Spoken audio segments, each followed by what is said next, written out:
இப்போ சந்தோஷமா உங்களுக்கு இன்னைக்கு டே 57. காலையில் எந்திரிச்சதுமே வந்து இந்த வெள்ளை பூசணிக்காய் ஜூஸ் தான் குடித்தேன். ஸோ இன்றைக்கி வந்து சீக்கிரமாகவே ஏஞ்சிட்டேன். இப்போ லீவ் அப்படிங்கிறதுனால எப்போவுமே எந்திரிக்கிறது ஒரு 8 மணி மேலே ஆகிடுது. இன்றைக்கி வந்து 7 மணிக்கெலாம் ஏஞ்சதுனால அந்த ஜூஸ் குடிச்சாச்சு. காலையில் பச்சை பயிர் தான் சாப்பிடணும்னு இருந்துச்சு. தோசை மாதிரி ஊற்றி சாப்பிட்டாச்சு, சூப்பராக இருந்தது. மத்தியானம் அம்மா கொஞ்சம் வெஜிடபிள்ஸ் பண்ணியிருந்தாங்க. அது கூட எக் ஒயிட் ஒரு 5 சேர்த்து ஒரு ஹோல் எக் சேர்த்து சாப்பிட்டேன். அப்புறம் டிஷ்வாஷரில் வந்து பாத்திரமெல்லாம் லோட் பண்ணிவிட்டு எடுத்து பார்த்துட்டு இருந்தேன். நான் நிறைய இப்போ தான் புதுசாக வச்சு பார்த்துட்ருக்கேன். நிறைய பேர் டிஷ்வாஷர் ரிவ்யூ போடுங்க அப்படின்னு சொல்லியிருந்தீங்க.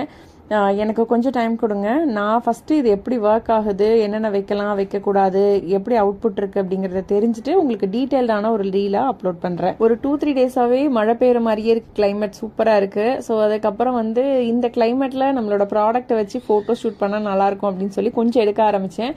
மழை வர ஸ்டார்ட் ஆகிடுச்சு. ஸோ அதுக்கப்புறம் சரி எடுத்து கேமரா உள்ளே வைக்க வேண்டாம் அப்படின்னு சொல்லி அங்கேருந்தே செடிக்கிட்ட வச்சு கொஞ்சம் ஃபோட்டோஸ் மாற்றி எடுத்துகிட்டு இருந்தேன். புதுசாக பார்க்குற எல்லாருக்காகவும் சொல்லிக்கிறேன், நீங்கள் நம்மக்கிட்ட இருக்க தொக்கு வெரைட்டிஸ், பிக்கிள் வெரைட்டிஸ், அது மட்டும் இல்லாமல் கேக்ஸ், இதெல்லாமே வந்து ப்ரிசர்வேட்டிவ் கிடையாது. மைதா, ஒயிட் சுகர் இல்லாமல் ஹோம்மேடாக நம்ம பண்ணி கொடுத்துட்ருக்கோம். உங்களுக்கும் நம்ம ப்ராடக்ட் பற்றி தெரிஞ்சுக்கணும், இல்லை ப்ராடக்ட்ஸ் வேணும்னு நினச்சிங்கன்னா ஸ்க்ரீனில் தெரியுற இந்த நம்பருக்கு வாட்ஸ்அப்பில் ஜஸ்ட் ஒரு ஹேர் டெக்ஸ்ட் பண்ணுங்கள். டீட்டெயில்ஸ் எல்லாம் உங்களுக்கு வந்து சேர்ந்துடும்.